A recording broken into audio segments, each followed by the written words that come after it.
മുഖ്യമന്ത്രിയെ തിരഞ്ഞെടുക്കുന്നത് കോൺഗ്രസിന്റെ ആഭ്യന്തര കാര്യമാണെന്നും ഘടകകക്ഷികൾ അതിലിടപെട്ടത് ശരിയല്ല എന്നും ജി സുകുമാരൻ നായർ. തീരുമാനം വൈകുന്നതിൽ ദുരൂഹതയുണ്ടെന്നും നിലവിലെ സാഹചര്യത്തിൽ തെരഞ്ഞെടുപ്പ് നടന്നാൽ UDF-ന് 30 സീറ്റ് പോലും ലഭിക്കില്ല എന്നും അദ്ദേഹം പറഞ്ഞു. വിവരങ്ങളുമായി ജി ശ്രീജിത്ത് ചേരുന്നതിന് മുമ്പ് പ്രതികരണത്തിലേക്ക്. അതിൽ കയറി ഈ ഘടകകക്ഷികൾ എന്തുകൊണ്ട് ഇടപെട്ടു? ആവശ്യമില്ല.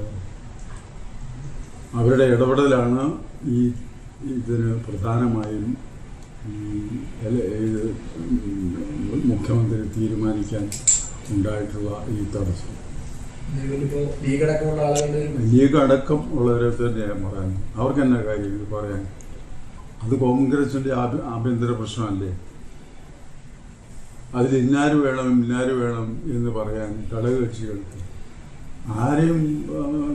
ആര് വന്നാലും സ്വീകരിക്കണ്ടേ ഇതിനകത്ത്? അതല്ലേ ഒരു മര്യാദ. പക്ഷെ ഇതെല്ലാം കൂടെ കണക്ക് കൂട്ടി നോക്കുമ്പോൾ ഇതിനകത്തൊക്കെ ഒരുപാട് ദുരൂഹതയുണ്ട് എന്ന് പറയാതിരിക്കാൻ നിർവാഹമില്ല. എല്ലാത്തിൻ്റെയും കാര്യമാണ് പറഞ്ഞത്. ഇടപെട്ടിട്ടുള്ള എല്ലാ ഘടകകക്ഷികളെ സംബന്ധിച്ച് ഞാൻ പറഞ്ഞത് ലീഗ് മാത്രമല്ല. ജി ശ്രീജിത്ത് കൂടുതൽ വിവരങ്ങൾ നൽകും. ശ്രീജിത്ത്, ഈ ദുരൂഹതയുണ്ട് എന്ന് സുകുമാരൻ നായർ ആരോപിക്കുന്ന പശ്ചാത്തലം എന്താണ്? മറ്റൊന്ന്, വിദ്യാഭ്യാസ വകുപ്പ് കോൺഗ്രസ് തന്നെ ഏറ്റെടുക്കണമെന്ന് അദ്ദേഹം ആവശ്യപ്പെടുന്നുണ്ട്. ഇത് രണ്ട് കാര്യങ്ങളാണ് ജി സുകുമാരൻ നായർ ചൂണ്ടിക്കാട്ടുന്നത്. പ്രധാനമായും ഈ ഒരു ലീഗ് ഉൾപ്പെടെയുള്ള ഘടകകക്ഷികൾ നടത്തിയ ഇടപെടലാണ്. അതാണ് ഈ തീരുമാനം വൈകാൻ കാരണമെന്നാണ് അദ്ദേഹം ആരോപിക്കുന്നത്. ആര് വന്നാലും സ്വീകരിക്കുന്നതാണ് മര്യാദ, അതാണ് ജനാധിപത്യം. ഇത് ഒരു സമ്മർദ്ദത്തെ, ഈ ലീഗിന്റെ ഒക്കെ ഒരു സമ്മർദ്ദത്തെ തുടർന്നാണ് ഹൈക്കമാൻഡ് ഇങ്ങനെ അഭിപ്രായം തേടിയതെന്നും അദ്ദേഹം ആരോപിക്കുകയാണ്. എന്തായാലും സാഹചര്യം വളരെ മോശമാക്കി. ചിലതൊക്കെ മുന്നിൽ കണ്ടുകൊണ്ട് തങ്ങളുടെ അധീനതയിലാക്കാനുള്ള നീക്കമാണ് നടത്തുന്നത് എന്നത് ലീഗിനുൾപ്പെടെ ചൂണ്ടിക്കാണിച്ചുകൊണ്ട് അദ്ദേഹം ആരോപിക്കുന്നു എന്നുള്ളതാണ് ഏറ്റവും ശ്രദ്ധേയം. ഒന്ന്, VD സതീശൻ മുഖ്യമന്ത്രി സ്ഥാനത്തേക്ക് എത്തുന്നു എന്ന ചില സൂചനകൾ ഒരുപക്ഷെ ആയിരിക്കാം ജി സുകുമാരൻ നായരെ ഇങ്ങനൊരു പ്രസ്താവനയിൽ എത്തിക്കാനുള്ള കാരണമായത്. അതിന്റെ പിന്നിൽ ലീഗ് ഉൾപ്പെടെ പ്രവർത്തിച്ചു എന്നതായിരിക്കാം. തൊട്ടിപ്പുറത്തെ NSS വലിയ അടുപ്പമുള്ള ആളാണ് രമേശ് ചെന്നിത്തല അല്ലെങ്കിൽ KC വേണുഗോപാൽ.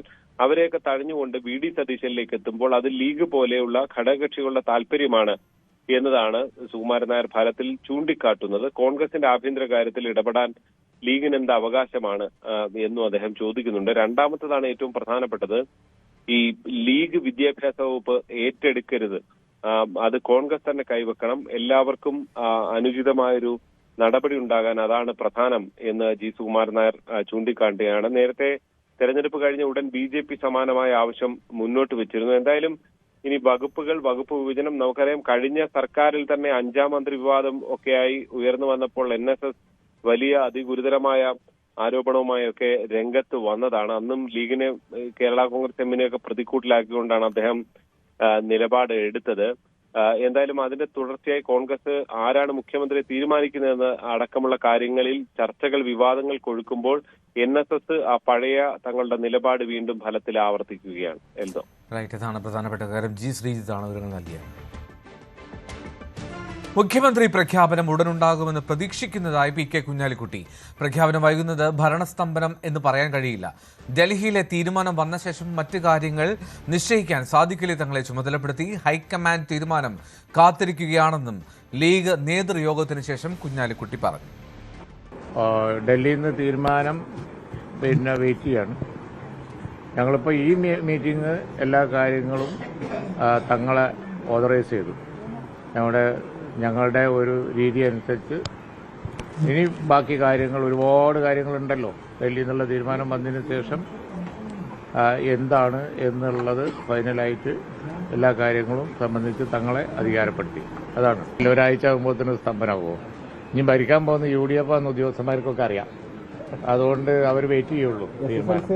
വേറെ എവിടെയും പോയി ഉത്തരവ് വാങ്ങൂല. പിന്നെ ഞങ്ങളും പ്രതീക്ഷിക്കുന്നുണ്ട്. കാരണം എന്താണെന്ന് വെച്ച് കഴിഞ്ഞാൽ ഈ അധികം തീരുമാനം വൈകൂലല്ലോ. അതൊക്കെ റെസ്പോൺസിബിൾ മാറ്റർ അല്ലേ. അവരവരെ സമയം എടുക്കട്ടെ, എന്നിട്ട് അവർ തീരുമാനം പ്രഖ്യാപിച്ചു കഴിഞ്ഞാൽ തങ്ങൾ അധികാരപ്പെടുത്തിയിട്ട് തങ്ങൾ ബാക്കി കാര്യങ്ങൾ നിങ്ങളോട് പറയും. മുഖ്യമന്ത്രി ചർച്ചയിൽ RSP ഒരു പേരും പറഞ്ഞിട്ടില്ല എന്ന് NK പ്രേമചന്ദ്രൻ MP. സാഹചര്യങ്ങൾ മാത്രമാണ് കോൺഗ്രസ് നേതൃത്വത്തെ അറിയിച്ചത്. മുഖ്യമന്ത്രി ആര് വന്നാലും അംഗീകരിക്കും. അതാണ് മുന്നണി മര്യാദയെന്നും പ്രേമചന്ദ്രൻ പറഞ്ഞു.